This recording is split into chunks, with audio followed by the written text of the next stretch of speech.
Assalamualaikum warahmatullahi wabarakatuh. Perkenalkan, nama saya Tio Hernanda Effendia Silva. Saya dari kampus Pranata Indonesia, jurusan Teknik Informatika semester 6. Di sini saya ingin menjelaskan tentang apa itu database. Jadi, tanpa berlama-lama, mari langsung saja kita mulai pembahasannya. Pengertian database atau basis data adalah kumpulan data yang dikelola sedemikian rupa berdasarkan ketentuan tertentu yang saling berhubungan, sehingga mudah dalam pengelolaannya. Melalui pengelolaan tersebut, pengguna dapat memperoleh kemudahan dalam mencari informasi, menyimpan informasi, dan membuang informasi. Adapun pengertian lain dari database adalah sistem yang berfungsi sebagai mengumpulkan file, tabel, atau arsip yang terhubung dan disimpan dalam berbagai media elektronik.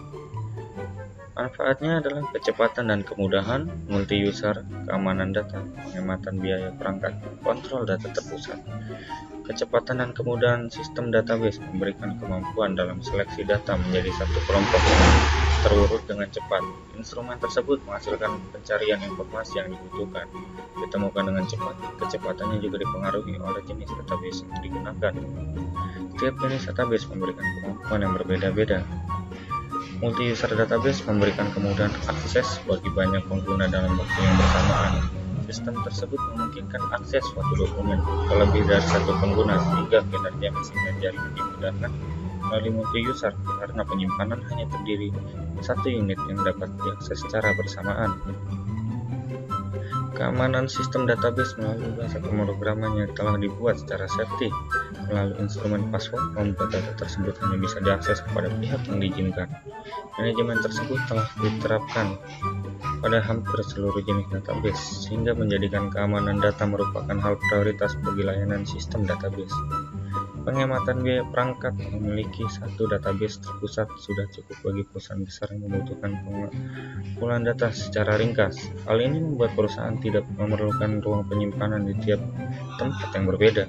Melalui jaringan internet, cabang perusahaan di daerah terpencil pun bisa melakukan akses data yang ada di pusat. Kontrol data terpusat database tidak memerlukan server lebih dari satu dalam penggunaannya.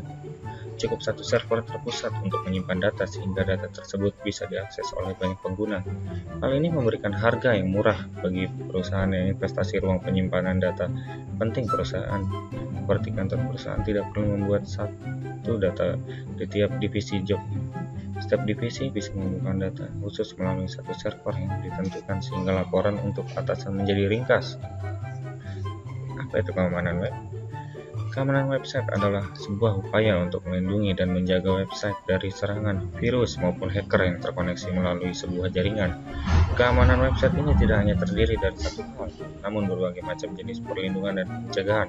Seperti yang kita ketahui, virus dapat menjangkiti perangkat software komputer melalui berbagai macam cara, di antaranya melalui jaringan LAN, melalui media transfer seperti hard disk, eksternal, dan flash disk. Download file tanpa memastikan keamanan web download terlebih dahulu dari sisi faktor pengguna sendiri yang kurang berhati-hati, dan masih banyak yang lainnya. Dan keamanan web sangat erat kaitannya dengan jaringan, karena untuk mengakses sebuah website pasti dibutuhkan koneksi jaringan.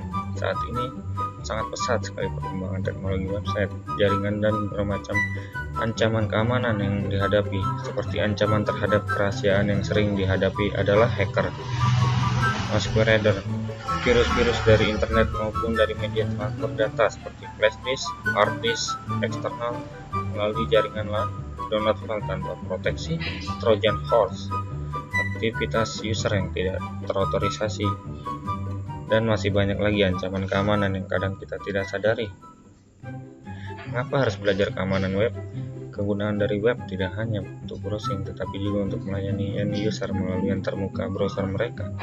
Komponen web menggunakan berbagai protokol dan layanan untuk memberikan konten yang diinginkan dan end user. Banyak pemilik website tidak memperhatikan keamanan website karena menganggap bahwa perusahaan mereka masih kecil dan tidak mungkin ada hacker yang melirik.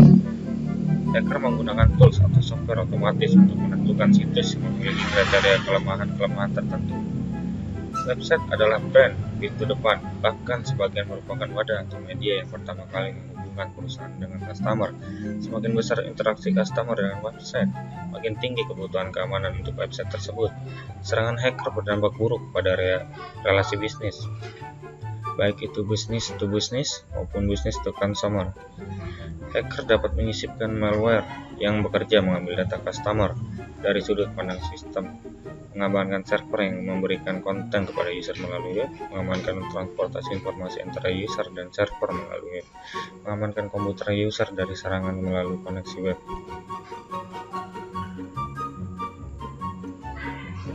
Jadi seperti itu aja penjelasannya. Semoga penjelasan tadi bermanfaat. Apabila ada kesalahan kata, saya ingin meminta maaf. Terima kasih sudah menonton video ini.